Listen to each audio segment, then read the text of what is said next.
the Bloomington City Council meeting of Monday, March the 9th. At this time, if we're ready to go on the airwaves, we'll ask everyone if they please stand for the Pledge of Allegiance and a moment of silence to follow.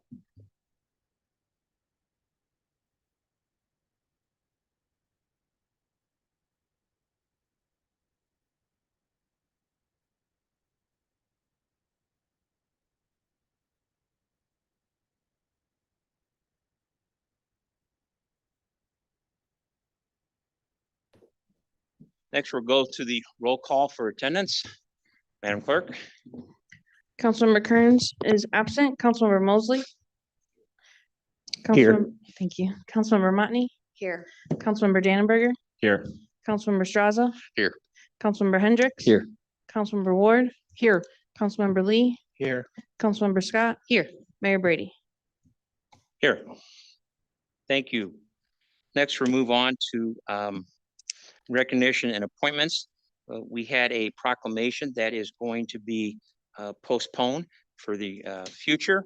And so we'll go straight into the recognition of boards and commissions and appointments at this time. If you'd go ahead and, Madam Clerk.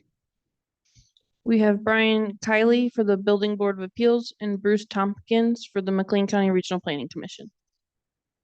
Brian, if you'd go ahead and stand up so we could all thank you for your service and being appointed to the Building Board of Appeals. Thank you very much. Your attending. And then I don't know if Mr. Tompkins is here tonight. Bruce is not, for being appointed to the McLean County Regional Planning Commission. Thanks to both of you for your service and stepping up to serve. Next, we'll move to public comment. And Madam Clerk, are there individuals that wish to seek public comment tonight? Yes, we have 4 registered to speak in person, and we had 1 emailed public comment from Zach Furrier. Okay, so there's 1 person here. No, there was 1 that was emailed and 4 that are here to speak. Okay, great. Before we call the individual speakers to the podium, public comment is an opportunity for speakers to provide their views and feedback to the City Council. It's also an opportunity for the City Council to receive feedback and listen to and hear diverse points of views. To maximize the impact of public comment and show respect for the expression of all views, speakers should maintain civility and focus on city issues. Speakers must identify themselves for the record, but are not required to give their address, and each speaker is given the floor for 3 minutes. So if you'd call the first speaker, please. Our first speaker is John Woods. John? Okay, next. Okay, our next speaker is Zach Carlson.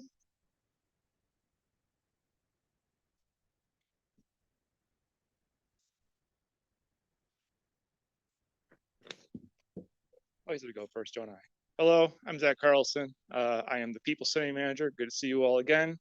I want to speak primarily on the parking and land transfers that are kind of happening, or agreements as far as lifelong access goes.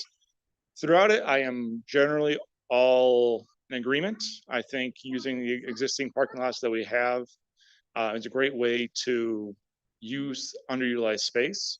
However, there are a few points in there I want to really focus on and question about, and I want you all to question as well, and maybe bring back for later consideration.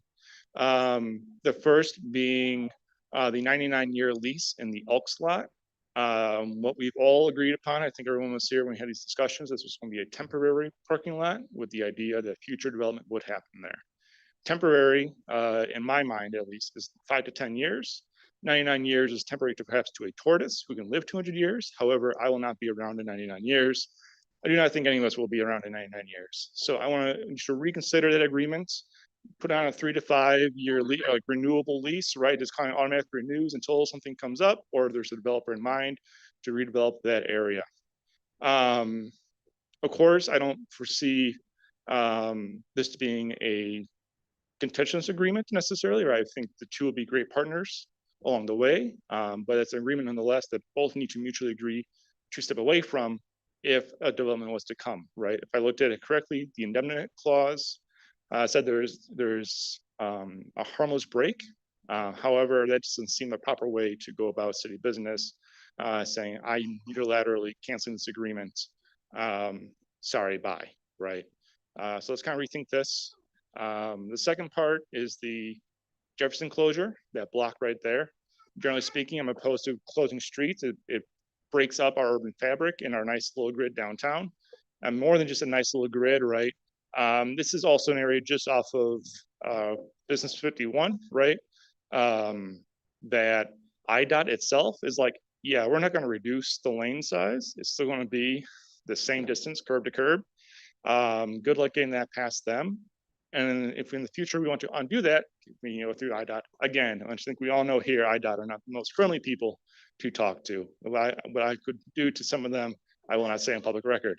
However, overall, I think it's not the worst idea, but it could be better. I think we can rework that to temporary bollards during working hours, we could say, right? Come down during the night or the evening, back up during the day to keep that as a safe area overall. Last little bit there is the Roosevelt one-way. Just seems odd. I'm not opposed to it, but like it's odd, isn't it? One way for one block for 20 diagonal spots. Overall, I think this is the wrong direction the city wants to go as far as increasing parking around the city. When we are, in fact, a city, we are an urban area. Parking is antithetical to a city, especially to a downtown. So I want us to reconsider it. I know it's more of a temporary fix, just the Market Street garage is coming down. However, we really need to be looking forward into a less car-centric urban area, or else downtown will just become Eastland Mall 2.0. Lastly, there's no beer garden in the Miller Park Master Plan. Where am I going to drink my old style? Thank you. Next. Next, we have Matt Erickson.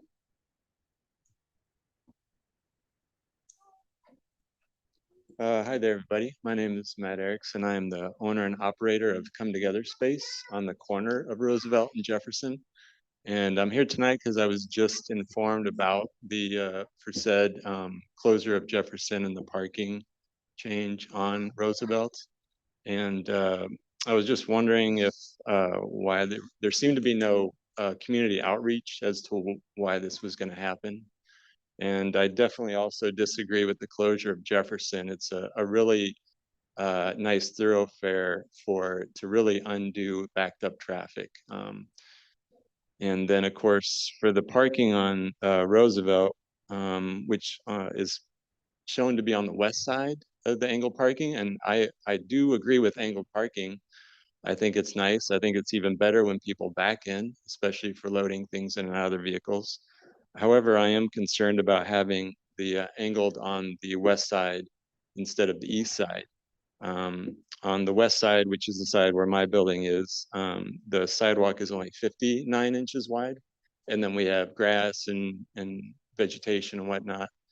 And the sidewalk on the east side is 138 inches plus another 36, which makes it 3 times as wide as the sidewalk on the west. So just to handle sheer volume of more people, it seems that would just make a lot more sense that the walking traffic from parking would be on the east side, especially if some of that parking is for lifelong access, which will be our new neighbors, which I'm very excited about and very happy about. So again, my concern was just and more questions on why these decisions were made and if we as a community could have a little more input and maybe a later, vote or whatever if this is going to happen. So that's it. Thanks. Thank you. Were there other speakers? Lastly, we have Chris Gibbons.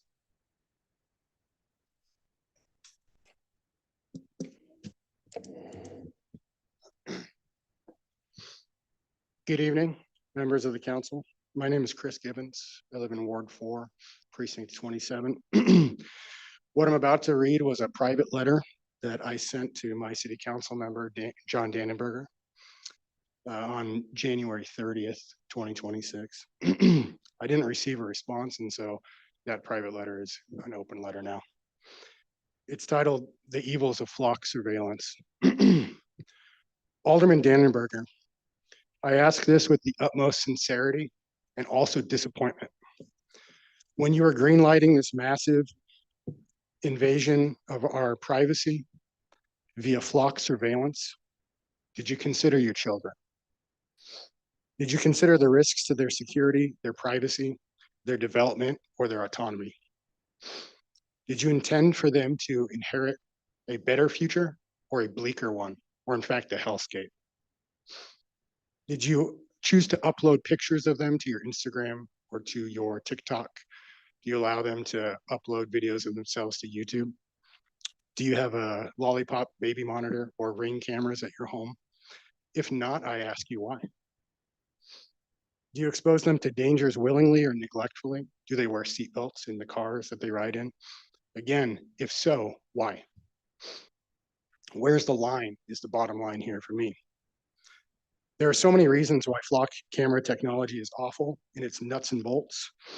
They're cheaply constructed. They're blatantly racist. The OI is terrible. The encryption is non-existent. They're unconstitutional. The Illinois Secretary of State has launched investigations into them, and every other day, another city across the country bans them or backs out of contract.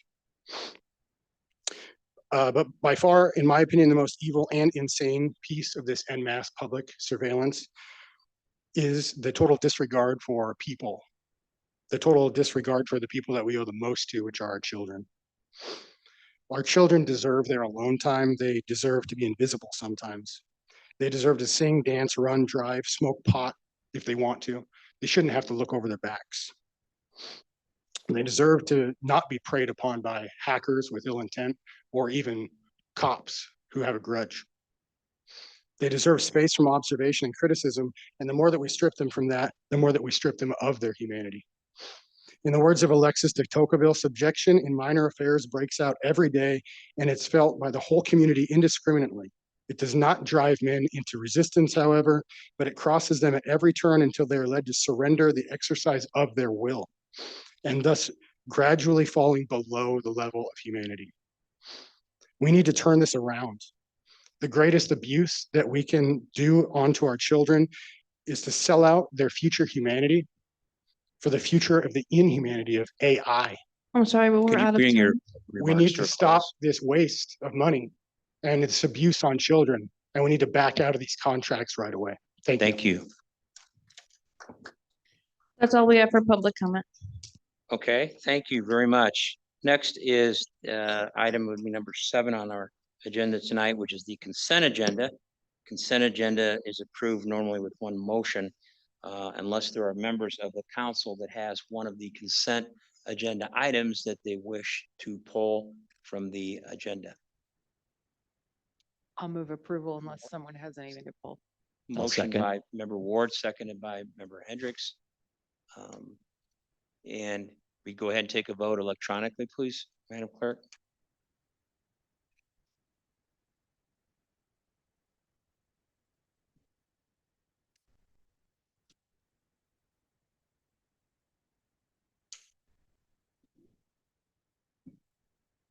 The item passes. There are no names to announce.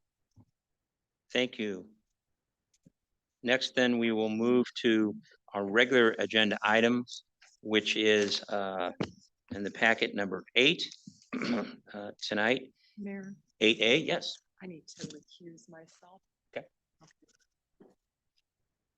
Let the record reflect that member Ward recused herself from the item. And member Ward, if you're going out that way, would you turn that microphone off at the podium? Thank you. We'll keep you working right out to the very end. Thank you. Next, we'll move to item A under number 8 of the regular agenda, which is consideration and action on an ordinance approving a tri-party development agreement by and between the city of Bloomington, the Carl Foundation, and the Deneen Brothers Farm LLC. And at this point, we will ask our deputy city manager, Mr. Billy Tyus, if he would go ahead and explain further, along with, I believe, also our director, Kelly Pfeiffer, is here as well. Thank you, Mayor. Mr. Tyus? Thank you, Mayor. Mayor and council members, we're excited tonight. We understand that there's a conversation to be had, but this agreement, if it's approved, is the next step in Carl choosing to grow its footprint in Central Illinois, right here in Bloomington. And we're happy to have them. We also think it's the next step in Bloomington continuing to become a healthcare destination. I mean, we're growing in that area considerably, and there's more to come, more to be announced. It doesn't happen by accident. It's happening because you are creating an environment where people want to build, you as a council and you as a mayor, where people are choosing to come here. You're giving us the tools to be able to also negotiate agreements like this.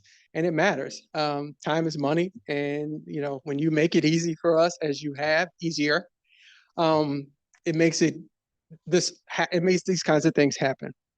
As I said, this is a big deal.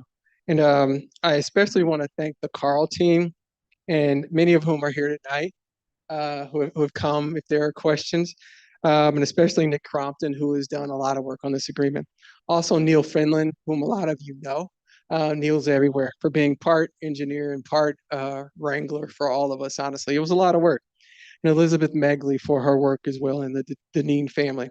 There was a lot of work that happened over the holidays and into the months coming up to today that goes unseen, which should be recognized. And especially, I really want to speak to the work of Kelly Pfeiffer and Samantha Malott for all they did to bring this together. So Kelly's really going to drive tonight. I just wanted to make sure that I thanked you. I know there's more conversation to be had, and I thank the folks who have been involved. So thank you, Mayor. Kelly? Thanks, Billy. Mayor, council members, I get to talk with you about more of the details. So this development is going to be kind of inspired, like you see Carl at the Fields development in Southwest Champaign, though slightly smaller in scale. So it is still a regional healthcare hub with a whole lot of commercial components. There'll be a nice walking trail connecting to our Constitution Trail. And there'll be an opportunity for some residential development. Next slide, please. So this is the preliminary plan. The official preliminary plan without the buildings was approved in January 26th by you. So this gives you a little bit more flavor of how that is going to look potentially. Again, these are just concept buildings. That's to be determined. You can see from this, basically, they're planning around 3 medical buildings. There'll be room for a multifamily potentially off of Cornelius in the northeast corner. The extensions of Cornelius Drive, New Deneen Road, and Marguerite Drive are formulated in here. Again, very consistent with the preliminary plan. This is privately built roads that we will take over as public, as well as a trail that we will take over as well. But the site mix could change. This gives you a good concept. You can see that the Deneens are keeping a large portion of the commercial along Marguerite Drive. Next slide, please. So this shows you the new trail. So this is actually, when we talk about a tri-party, everybody has a role here. So this actually splits the responsibility for the construction of this trail between Deneen's and Carl. And then we ultimately will be taking that over, and our Parks and Rec will be managing that. Next slide, please. So the general gist of the agreement is the Deneens are going to do part of Marguerite Drive. They'll do the Halls Ferry Road extension to Cornelius. They'll share in that public trail. They'll be making some basin repairs in preparation for us to take over. So we did evaluate that basin. We looked at volume, we looked at the grading, we looked at the shoreline, we looked at the basically the dam, the spillway, and assessed some things that we need to have repaired before we take it, and they've agreed to do that. And provisions are made in the agreement for that. Carl will be developing its campus. They'll be doing the Cornelius Drive extension and meeting the existing pavement of Cornelius. They'll take their share of the public trail. They'll extend the sidewalk and the trail all along Cornelius, and they'll be ultimately responsible for Deneen Drive all the way through its intersection with Empire. That investment is about $4.9 million. So we're looking at $6 million worth of public infrastructure that will be created. Next slide, please. So for the city, we're going to take ownership of the Central Basin and that public trail. We've agreed to waive 50% of the development fees with a cap of $600,000. We will pay for the oversizing cost of Cornelius's northern sidewalk. This is customary with our policy, is we pay for the extra widening. So we will also have to pay for a portion of Cornelius that was not constructed on that east side for whatever reason. There is a gap. We will take and pay that full cost in the reimbursable scenario to Carl. We will also waive the parkland dedication. Should there be an element of residential in this development, we will waive that parkland. We are getting a basin with an active trail system, and our estimated then out-of-pocket cost is $165,000. Next slide, please. So this is really a summary. So they're going to invest $6 million in public infrastructure. Carl will be solely responsible for whatever happens at the intersection at Empire Street. Cornelius Drive, one of the concerns is they're not going to build this all at once, but they have agreed to build Cornelius Extension within 3 years. That means generally substantial completion 2 years from this fall. This is a very important connection that is long overdue. The first time you actually saw Empire Business Park was in 2006.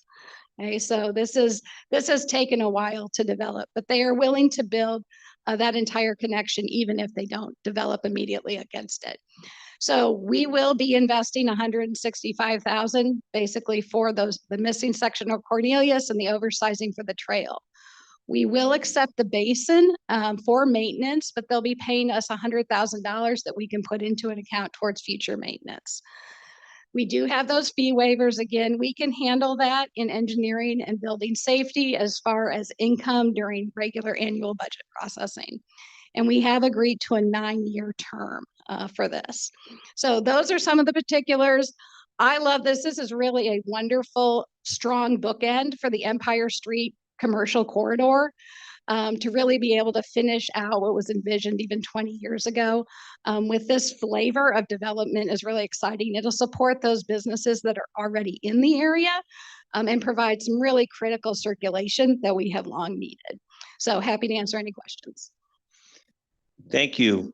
So let's go to questions from members of council. Member Motney. Well, I just want to start with a thank you to you and to the staff for working on this project and keeping the Cornelius extension top of mind in that conversation. I'd like to thank also the Deneen family, Carl and Neil Finland, for personally meeting with me and reviewing all of these details. I'm excited for this opportunity, and I'd like to motion that we approve. Second. Motion approved by, are there any individuals have questions? Motion was made by member Motney, approved by member Dannenberger, I believe, or Straza, sorry. It was a tie. Anybody want to be the tiebreaker? Okay. All right. Then we will ask the clerk to take the electronic vote, please.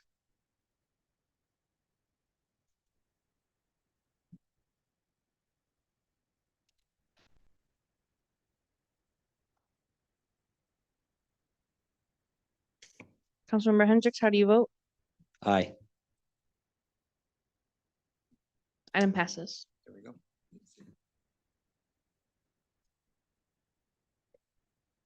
Okay. And member Ward was not voting. Right, no She nays announced, recused. but Okay. Councilmember Very good. Ward was abstaining. Okay. Thank you very much. And we'll ask member Ward to come back in. Thank you to the parties that are in the audience tonight. It's always nice to have a small Deneen family reunion. So thank you all for being here.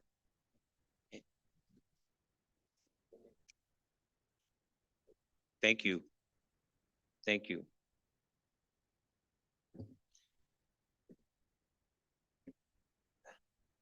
Member Ward then is rejoining us for the next item under the regular agenda, which is item B, consideration and action on an ordinance approving a redevelopment agreement between the city of Bloomington and Lifelong Access for downtown parking in support of the redevelopment of the former Panagraph building.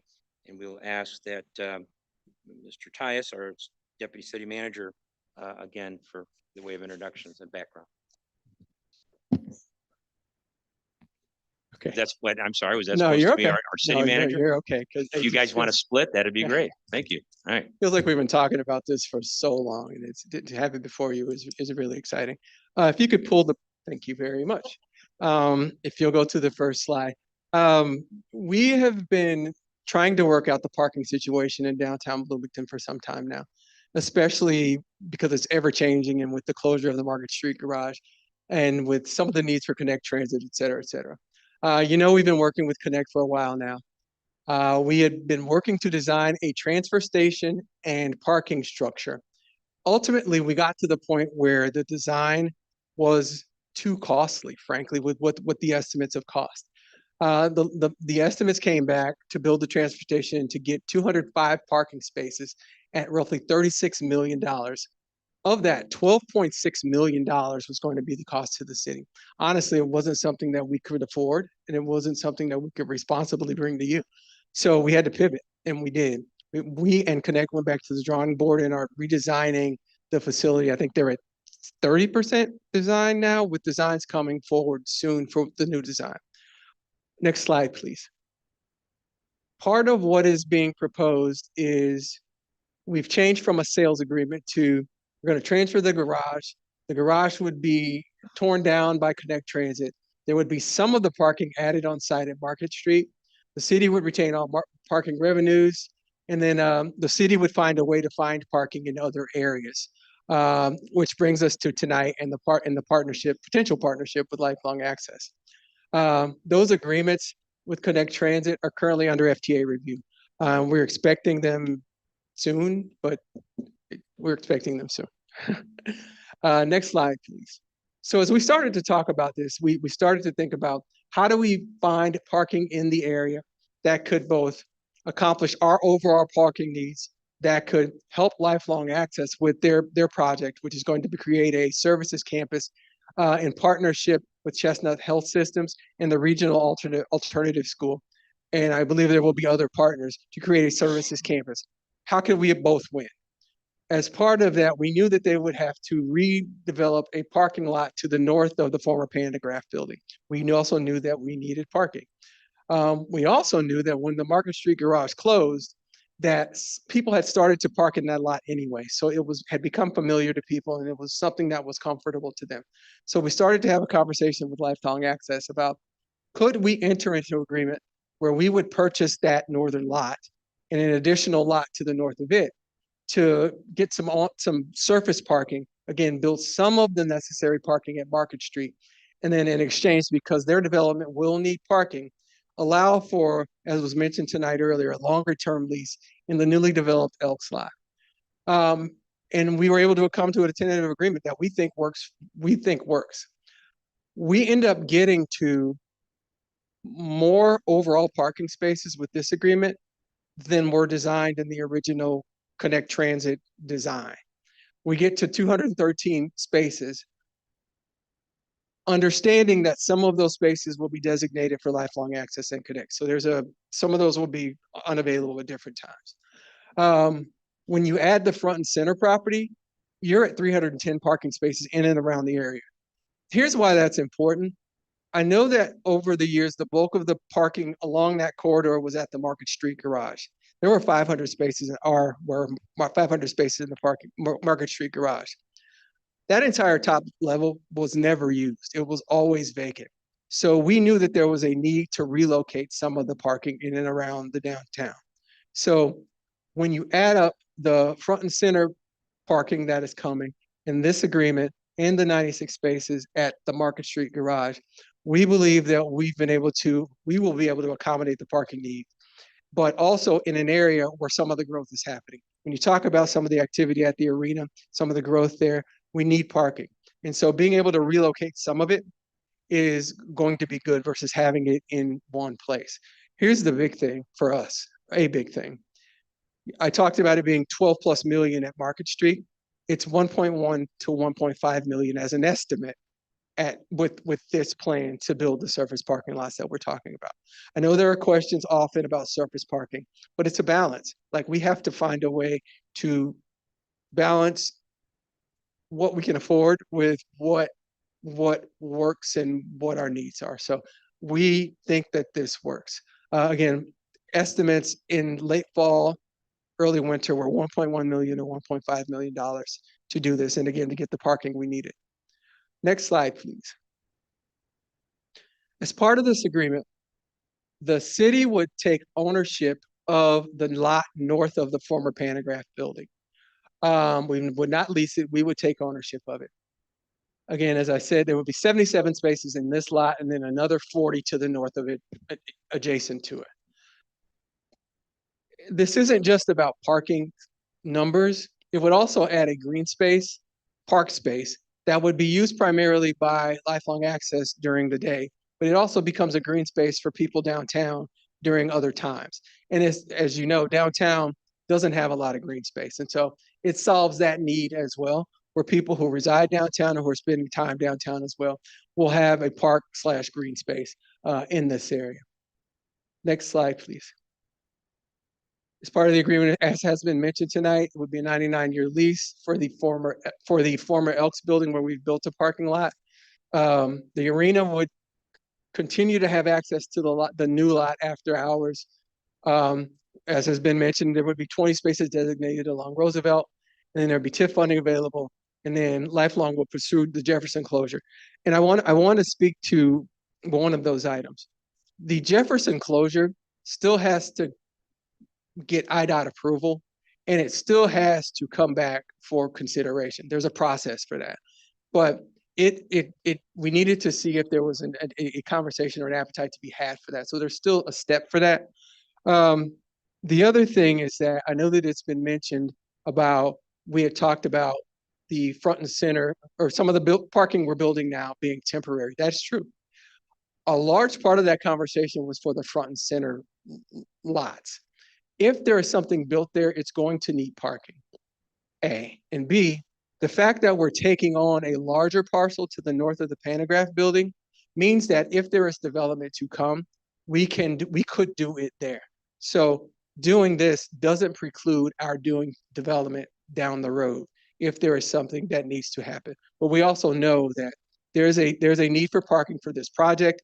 There's a need for parking in and around the arena, as I talked about. There's a need for parking for our downtown patrons, because doing it the way that it had been proposed at Market Street just wasn't something that was affordable. Be happy to answer any questions if I can. Oh, I'm sorry, Mayor. I believe Carl is here from Lifelong. Yes, Hi, Carl, who is the CEO, I believe, of Lifelong Access, and he is here if there are any questions for him as well. thank you very much for being here, Carl. City Manager. Thank you. Jurgens. Thank you, Deputy City Manager Tyus, for that. I just wanted to add a couple of quick things. First, Lifelong Access has really been fantastic to work with.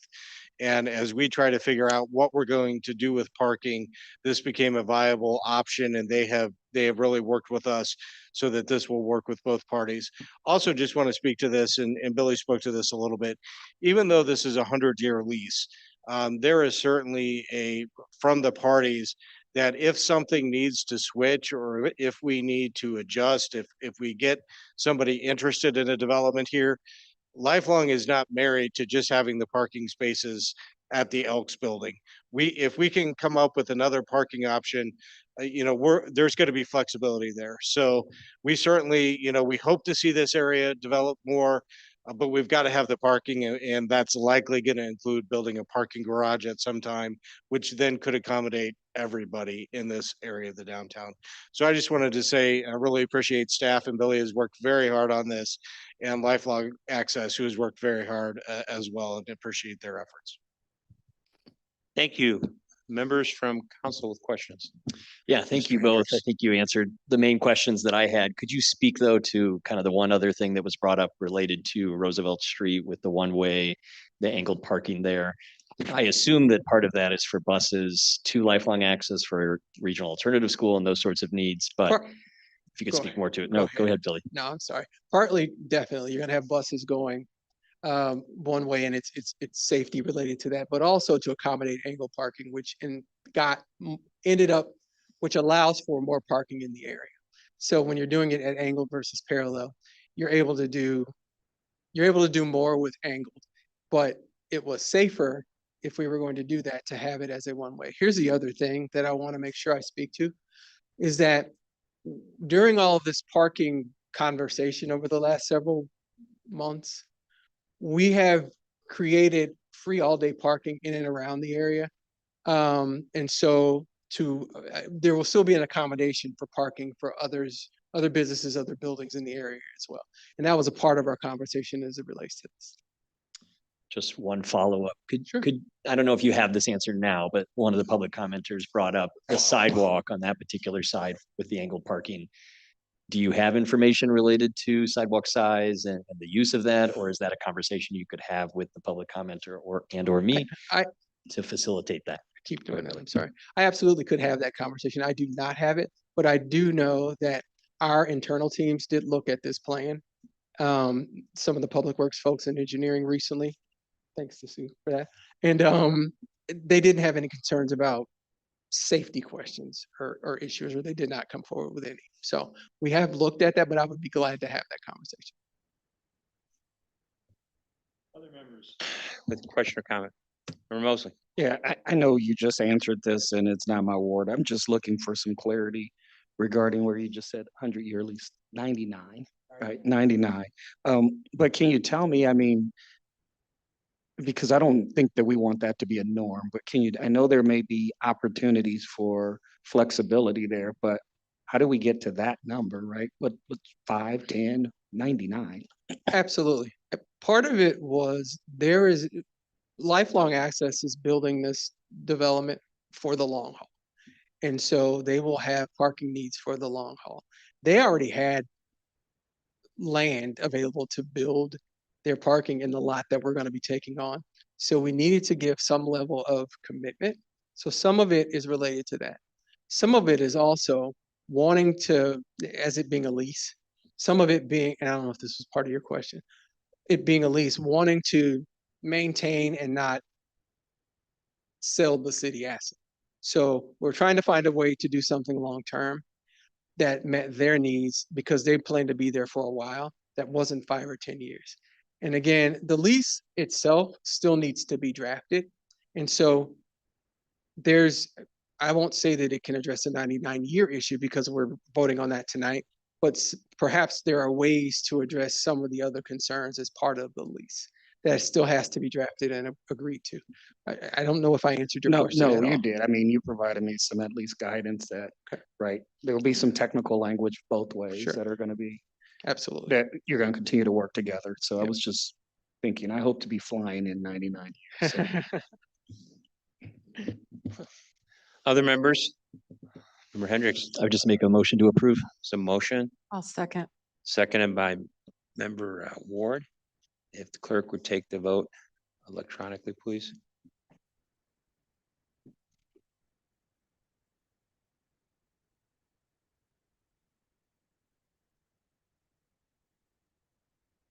Motion passes, no nays to announce.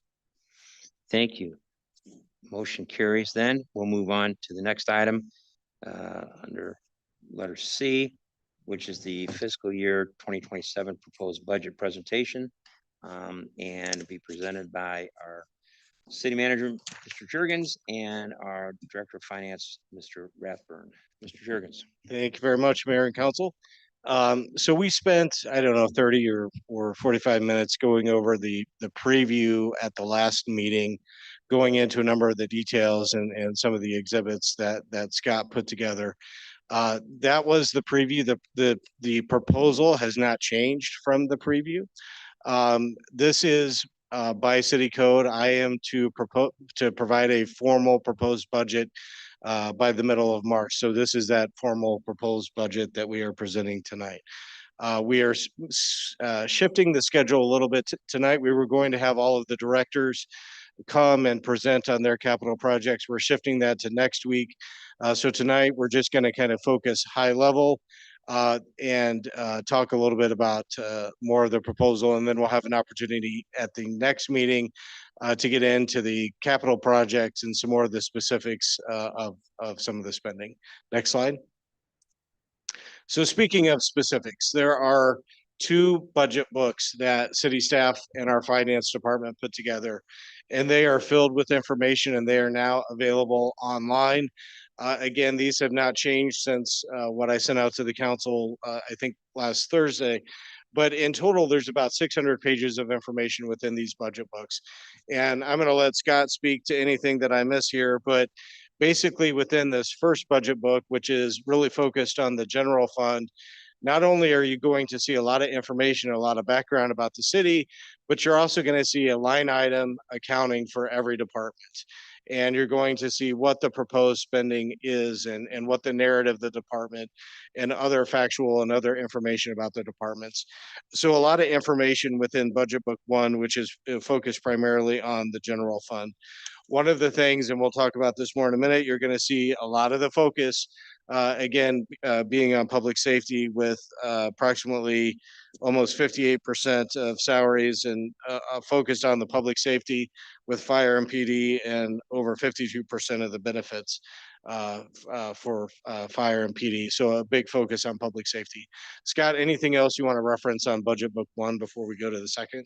Yeah, just real brief. It provides a pretty extensive background just on the city, the history of the city, when it was incorporated, some demographics. It provides rate, so like sales tax, municipal rate comparisons to our peers. So some information related to how we compare to our peers. It has our full-time positions by department across all funds, so not just the general fund. So I think it shows 4 to 5 years of that data, so you can see the changes that have gone from year to year. And then as the city manager mentioned, there's also a narrative for all the general fund departments, a narrative being an explanation as to the focus of that department. Excuse me. And then there's a line item detailed budget for every one of the departments within the general fund. Next slide.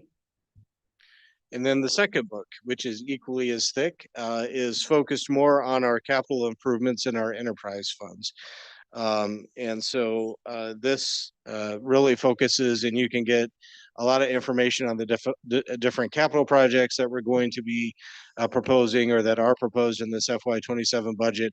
Again, at the next meeting a week from tonight, you'll have an opportunity to ask the experts, the directors about these capital projects and the other, other items that are being proposed in here. Again, the big focus that we talked about at the last meeting and that continues to be the focus of this budget and specifically of these capital projects is the water fund.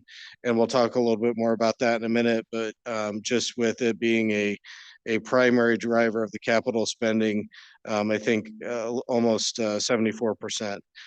So a lot of money going to water in this proposed budget. Again, anything else, Scott, on that budget book? Sure, I'll make a couple more comments. So they're kind of categorized from an audit standard standpoint. So we have our special revenue funds that includes the library. So there's information, there's a narrative on the library, park dedication, some of the funds we don't do a lot of discussion about but that do impact a lot of residents in our community. There's debt service fund. So there's a debt service schedules for all of our bond debt.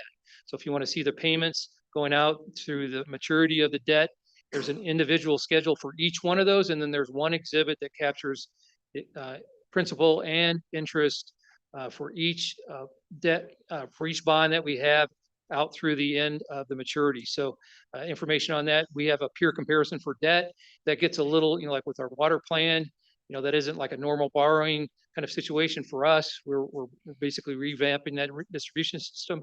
So we may skew higher than other peers, but right now we're still right in line with a lot of our peers on a per capita debt basis. But if you're interested in our debt, that's in there as well.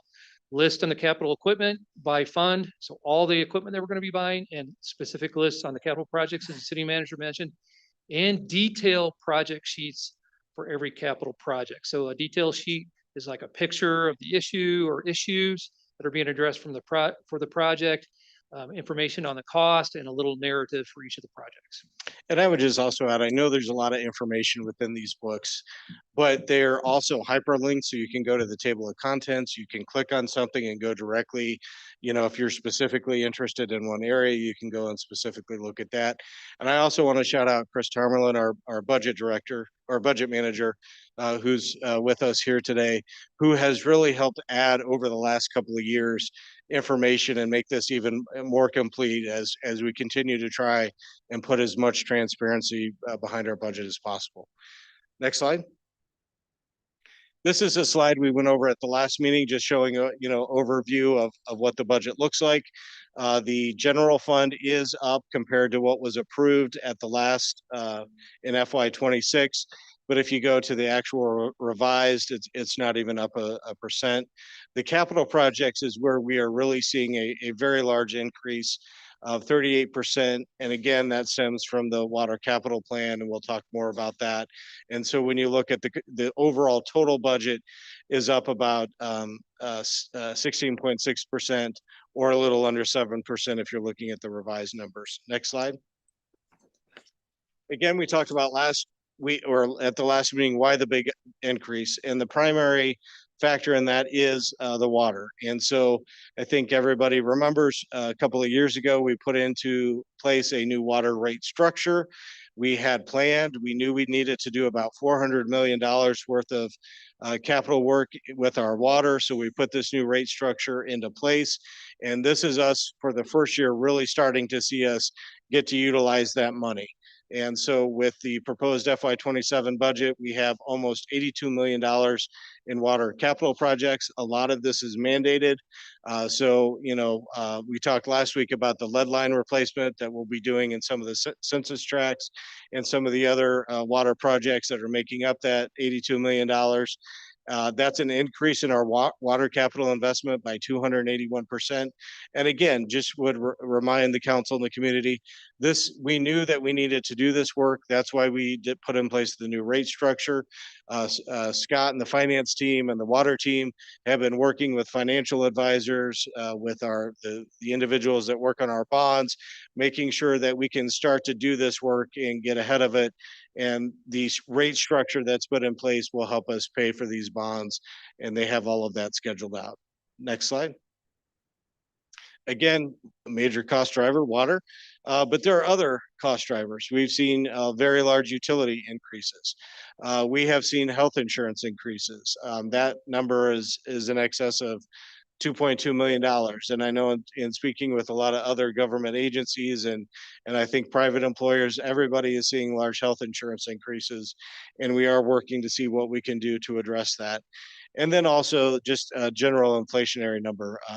As Scott would tell you, if we've got a budget of $300 million and you're just doing a general 3% inflation, and inflation has been even worse than that, you're already at $6 million. So we have to account there is some inflation that impacts all of our budget. And we are also, this year, we are catching up on equipment. I'll give some more explanation to that in a minute. Last year, we had pulled back on quite a few equipment purchases. This year, we're going to try and catch up a little bit. Next slide. Wanted to again address, and I mentioned this at the last meeting, before when we had talked about keeping some of the revenues, some of the property tax, we had talked about the potential to put ourselves in a position to potentially do a bond in FY27 to do the Public Works campus and maybe address some of our other capital needs. As we put the budget together, finance recommended that we not do that bond yet, that we wait and make sure we're going to get the revenues that we think we're going to get. And so instead of jumping into that bond in FY27, that we wait and revisit that in FY27 or in FY28. As part of that, we will be, that money is not going to go to waste per this budget. We are going to catch up on some equipment purchases. Another item that the more you delay it, sometimes the more expensive it can get. So if we can get caught up on that, we think we're going to be making good strides there. Next slide. Again, just before I turn this over to Scott, want to just talk a little bit about how we've tried to focus this FY27 budget on the strategic priorities that this council has adopted in terms of infrastructure, public safety, housing, and economic vitality. Next slide. And that leads us to just some of the main points that we've talked about with asphalt and concrete and roads. We hear all the time about the roads in this community and the need to improve them. This budget has a 25% increase in asphalt and concrete spending, as well as a proposal to add a 4-person crew to Public Works so we can be operating the paver. This budget has an investment in neighborhood revitalization of nearly $1 million in programs for housing to demo those homes that are not subject to rehab and to rehab those ones that are abandoned and need to get back on the market. Again, we talked about the water capital plan that really makes this a historic budget.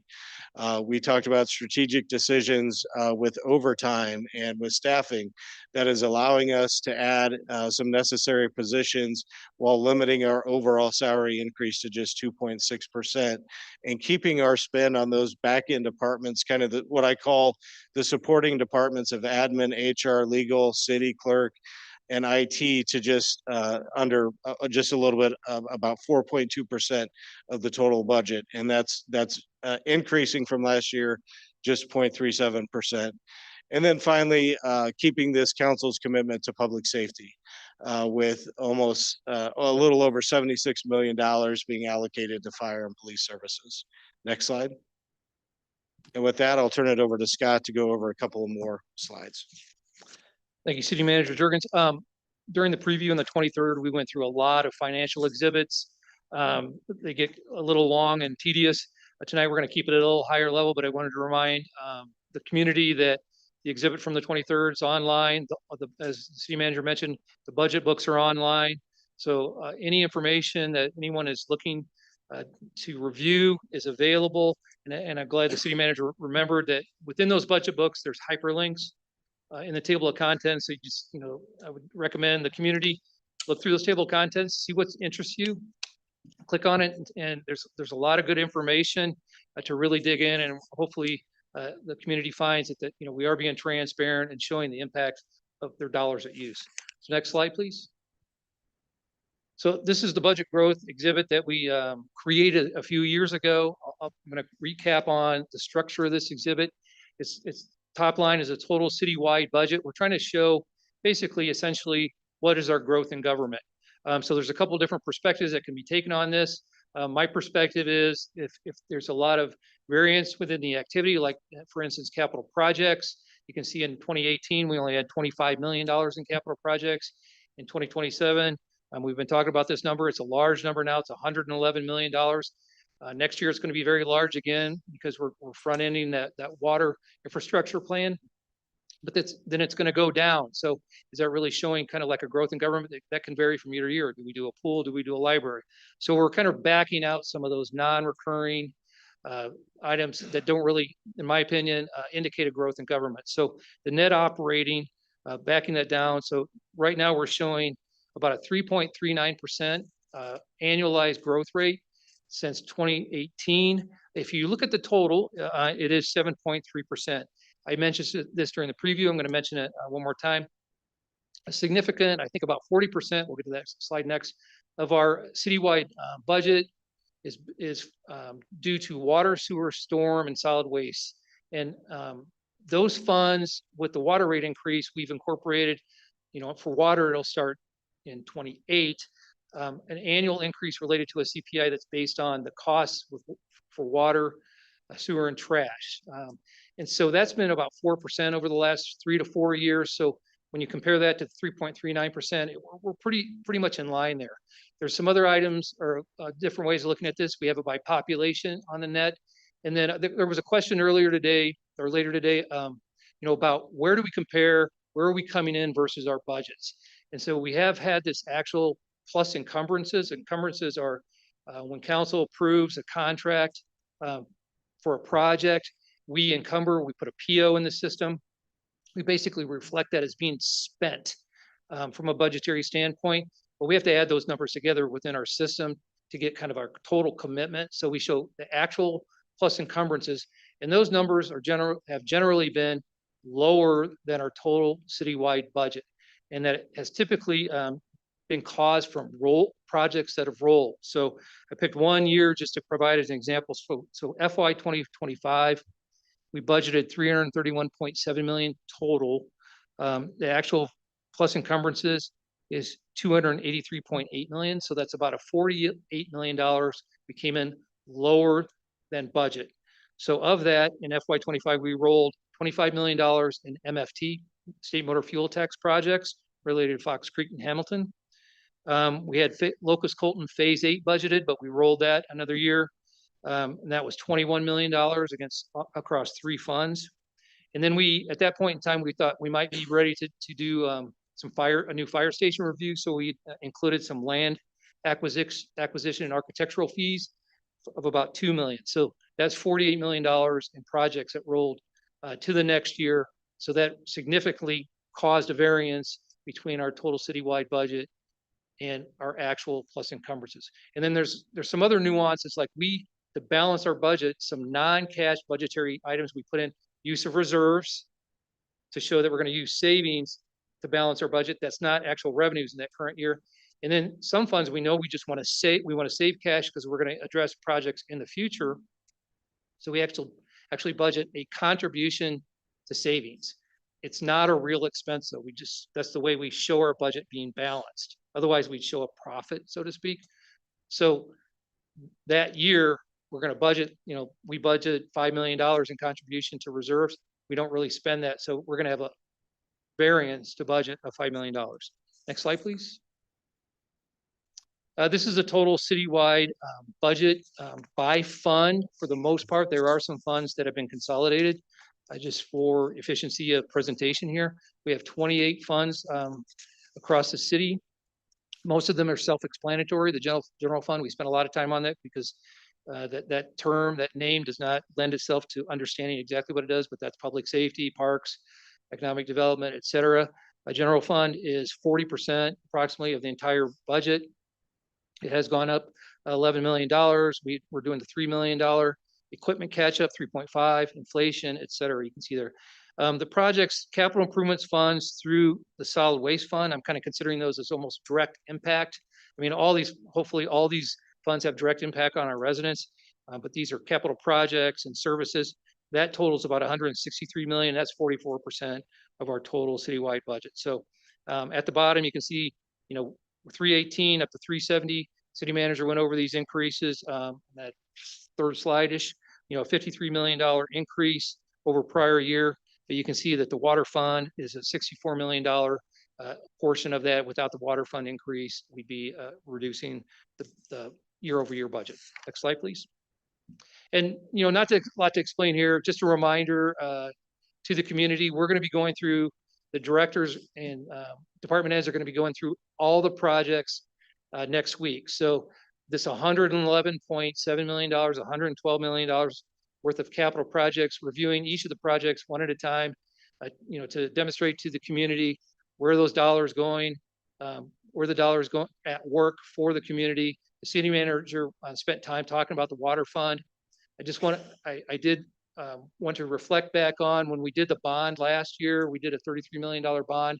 We showed 5 years of activity or projections for the water fund, and it incorporated, this target. So it was even going back to the rate increases. We were looking at I'll call it front loading a lot of this infrastructure build out and leveraging the revenues from the rate increase to borrow so that we could address those needs now versus having to wait. Next slide, please. Again, appreciate the review tonight. We did update the timeline for this, and so next week we will have more discussion on the budget. Obviously happy to answer any questions tonight, and then the public hearing is scheduled for March 23rd, and then adoption as early as April 13th. Next slide, please. And finally, just want to, again, remind the community that all of these documents, the presentations, the budget books are available on our website. And we've got a banner, which I think is the very first thing you see. So when you go onto our website, you can just click that banner and it's going to take you directly to the finance page and you can see all of the budget information there.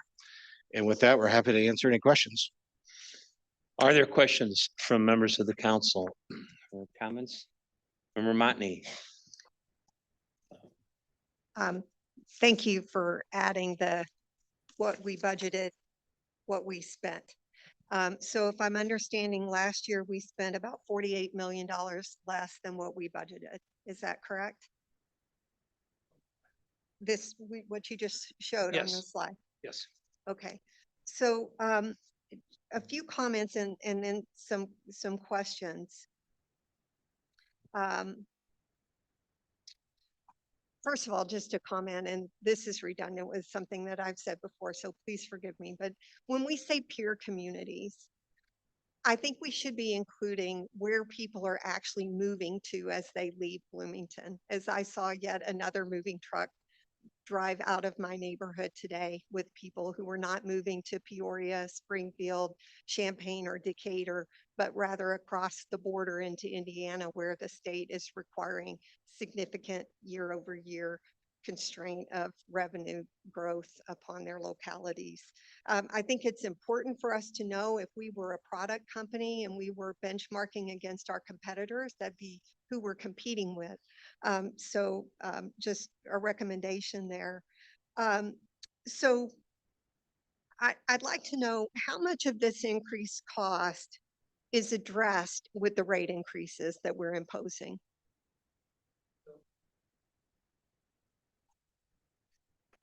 Bear with me one moment. I'm going to say for the citywide revenues exhibit that we went through on the 23rd,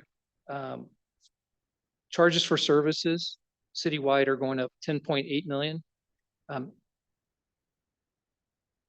Water increase is over 8 million of that, just a little over 8 million. Okay.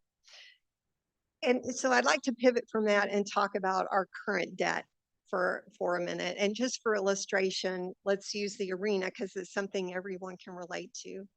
The arena was built in approximately 2002 or so. 2006. Been here forever. How much did we buy it for? How much do we still owe? And how much have we paid in debt service? I can tell you, I have an exhibit that I brought that shows how much we owe. I did not bring how much we paid so far. We can get that Yes. information though. So the reason that I would like this to be discussed in a forum where, because people can relate to that. And, you know, my point is anytime we're borrowing money, and in this case, I think the last number that you shared is I believe we still owed in the neighborhood of $19, $20 million on it. And the original purchase was in the $38 million range. And, you know, that's 20 years later. I mean, it's just something that we should all be aware of, like how much we are actually saddling the future of this community for. A second component to that is something that we discussed in our offsite many months ago, and that is the documented, accumulated balance of what we believe our deferred maintenance to be. I know we're seeing a big example of deferred maintenance here with this water proposal, but how are we doing on that? Is that document under development? I think we should know what that cost is so that we have a better picture and aren't surprised by a 16-17% budget increase into the future. How's that going? Yeah, I can speak on that. We are working on that. I'm not sure how soon we will have that, but I can, if it's not ready by the next meeting, we can at least give an update on it. So even if we just looked at one piece, and the piece that I've mentioned before are these collapsed storm inlets. You know, we're going to have weather events continuing this week. You know, we had some weather over the weekend. It's my impression that that's going to accumulate to be alone a pretty significant number. I hope I'm surprised and that's not the case. But even if we just took what we could on very specific known gaps such as that would be helpful because at least we would have some directional understanding of what the trajectory is of that deferred maintenance cost. Does that make sense? So I'm not asking, you know, that you find everywhere that we have one piece of deferred maintenance before coming to us with an update. So concern again about taking on more debt, and again, appreciate the request to catch up on equipment. You mentioned the paver. I don't know if that's good or bad because I don't know what the math is behind our analysis of what our return on investment of using that paver will be. And as we continue to build capabilities in scientific thinking, that would be helpful to know so that we know if we're catching up on equipment, that it's a good deal for the people whose money we use to pay for this stuff. The last thing I would say, with regard to use of reserves and kind of reflecting that as quote savings, just again with humility, recognizing that that's money that we're charging our residents for primarily.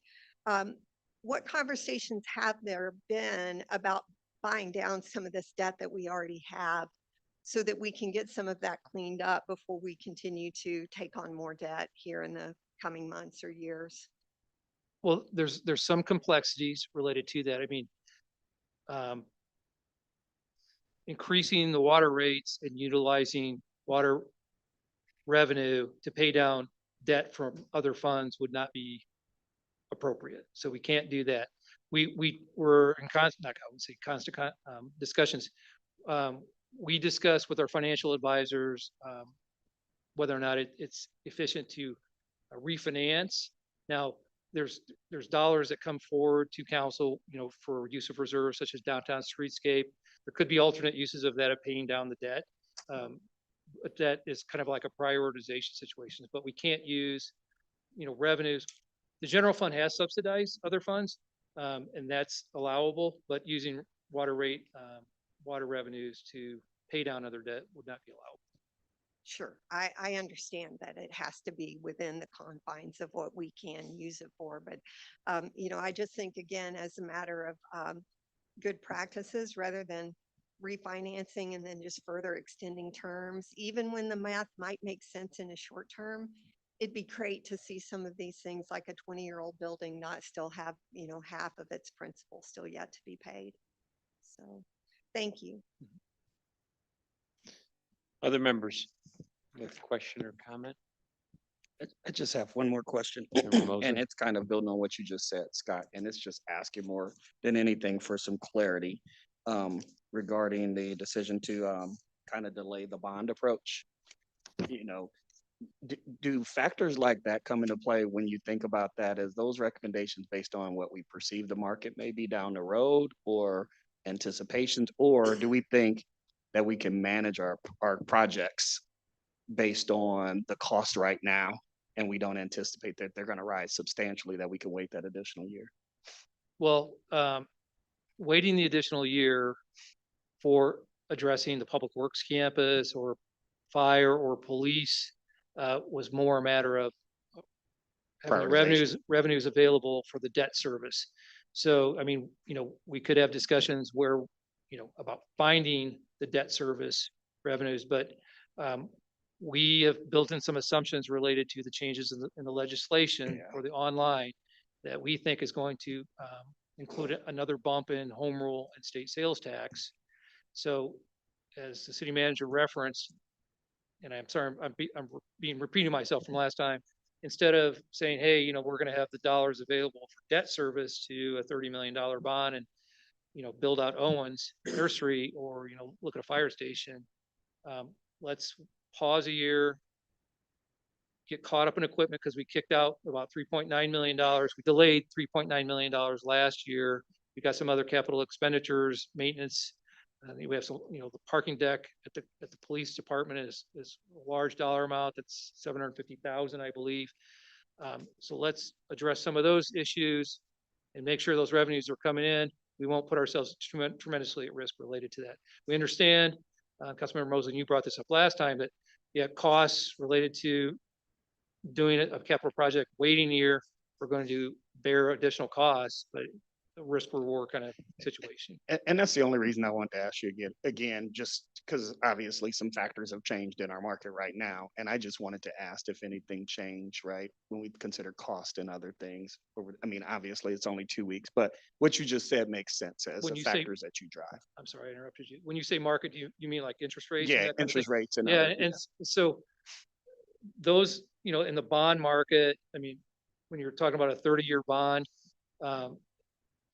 an interest reduction that occurs now may not have an impact on, what's going to be offered, out 30 years. There's going to be assumptions put into place. But yes, we're hoping that the delay will actually assist us related to that as well. So we'll have a lower cost of carrying that debt, And maybe that's what I should have asked this time, because that's what I was getting back that was to, part of the consideration too. It's kind of like a side benefit, like let's make sure the revenues come in, make sure we have the dollars available for debt service. And, while costs may be going up for completing the project, costs may come down as far as like the debt service goes from an Okay. interest standpoint. And we can buy down some things that we complete. And hopefully that additional revenue will come available. Okay. Thanks again. I appreciate it. I'm not gonna ask you about bonds anymore next week. That's okay. Other members, We can do that. comments?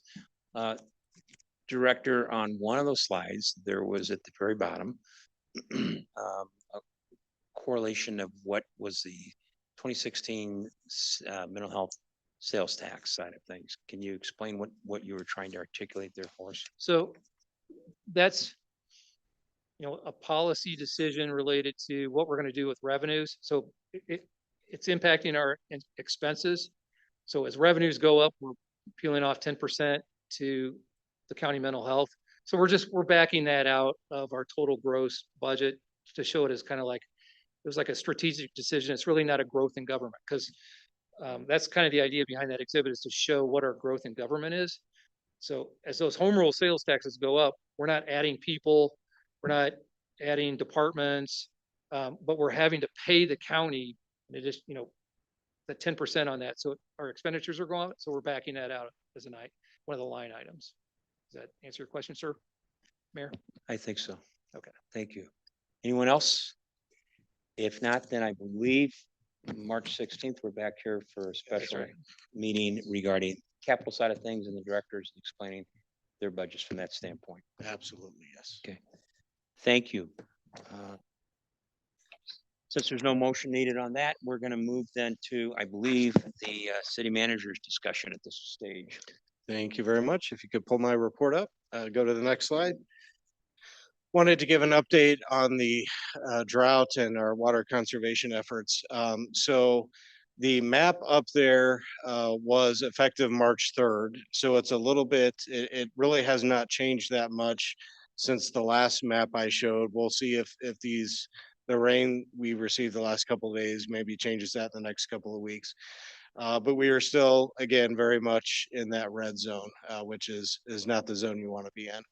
The chart on the left, I guess, depending on which way you're looking at it, I guess, right, maybe, shows when we hit the 10-foot deficit on March or on February 6th, I think, what just some random dates in there, what those lake levels and what that deficit has looked like up until today. So what that shows is that on February 6th, when we came out with the additional water conservation efforts, we were at about 10.1. We came up and we were hovering about the 10.6 level for quite a while. And then early last week, we kind of spiked up to 11, a deficit of 11 feet. And we did not like to see that. And we all, we look at these numbers every day and we're like, oh, what's going on here? Is this rain going to come? The rain did come. And so instead of continuing to go up, we started to go down a little bit. And the most recent reading today was 10.7.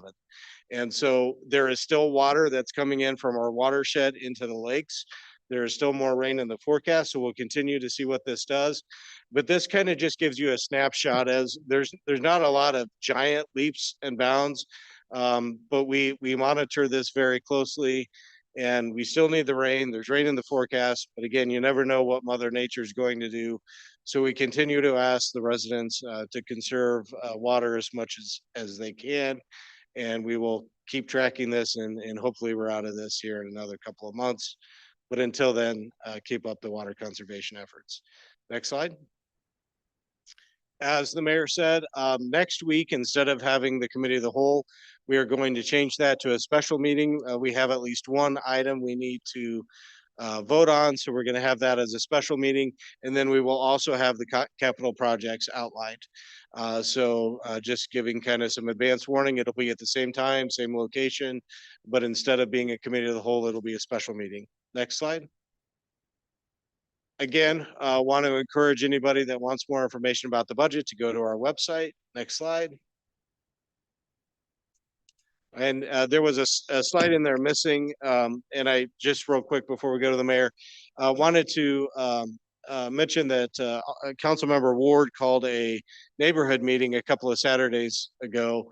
Mayor Brady was there, Deputy City Manager Sue McLaughlin, Police Chief Jamal Symington, to talk about just some of the recent incidents in the neighborhood and some of the gun violence. And just wanted to express my appreciation. There was 30 to 40 people, I think, from the neighborhood that showed up, and we had a really, really good conversation with the neighbors. I think some good ideas and some good things, to come out of that. But wanted to share my appreciation for Councilmember Ward and for those who attended. As we said at the meeting, we take those issues very seriously, and we continue to want to make a difference in all of the wards, but specifically where there become hotspots like that, we're certainly going to do everything we can to calm the situation there. So just wanted to share my appreciation on that. And that's all I had, Mayor. Thank you. And with that, for council reports, we'll go to Member Ward. Thank you. I guess you saw that I was gonna press that button. Getting good. Yeah. No, I do want to express my own thanks to City Manager Jurgens, to Mayor Brady, to Chief Symington, to Assistant Chief Williams, and to Deputy City Manager McLaughlin for taking the time on their Saturday afternoon to show up and be a presence in Ward 7. And also, I want to thank Loving Missionary Baptist Church on North Roosevelt Avenue for hosting the meeting. There were about 32 or so residents there, in addition to the city staff and elected who were there. I, yet again, right, this is the third time since I've been in the last 6 years. My little block has been the subject of gun violence, and this time, sadly, again, somebody was actually injured, and that's too frequent for my comfort level. I don't know about anybody else, but I'm really grateful that you all took the time to come to the meeting. It was kind of called on a pretty quick turnaround, and people showed up. I am happy and thankful that there's been some progress. I mean, obviously, the big progress was the arrest of two suspects related to that, and that happened even before the meeting. But that was really wonderful work on the part of the police department, and I'm very grateful for their speedy work on that, and I'm hopeful that that will lead to a good resolution, at least for the community. Since the meeting, I'm happy to tell anybody in the neighborhood who's listening, we've had some progress on the question of the surveillance camera that was put in place, and there were some issues around that. Really happy to see those resolved, and happy to hear that there's the issue of the burned out house across the street is also something that's being addressed already and is in the works. So I'm excited about that progress. I'm excited about people showing up and showing an interest, for even letting me, speak right now to the issue.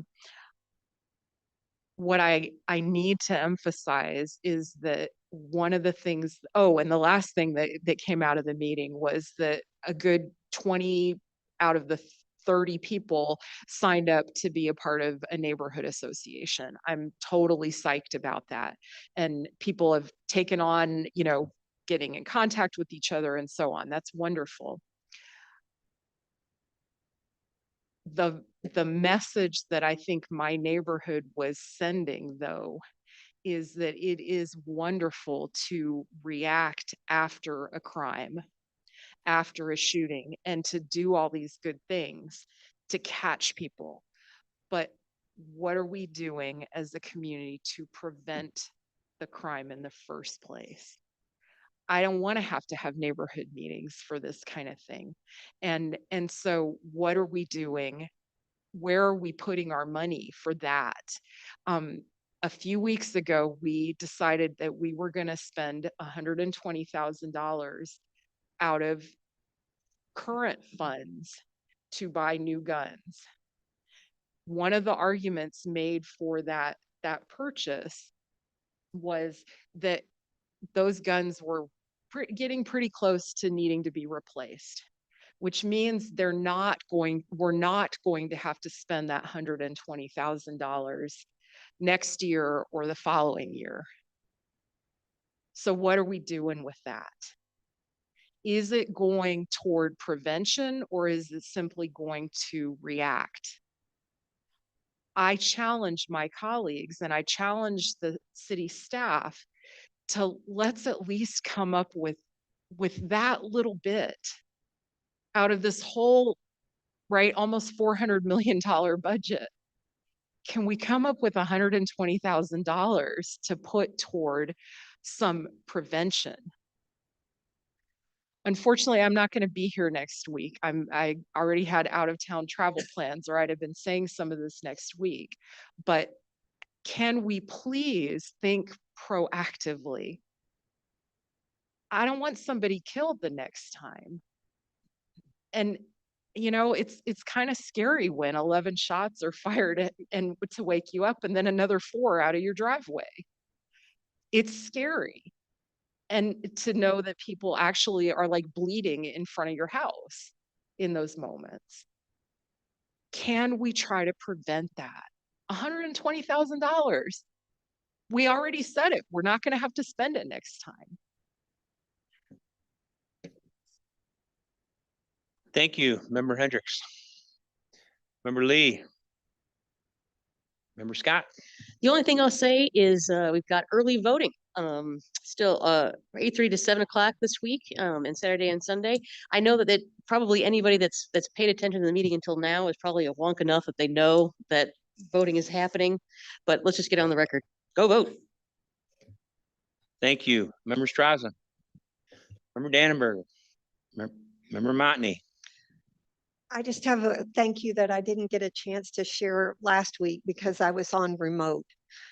So I just would like to say to Kelly, to Billy, to your staff, Kelly, thank you guys for the work you did in support of right zoning the Old Farm Lakes 375 homes.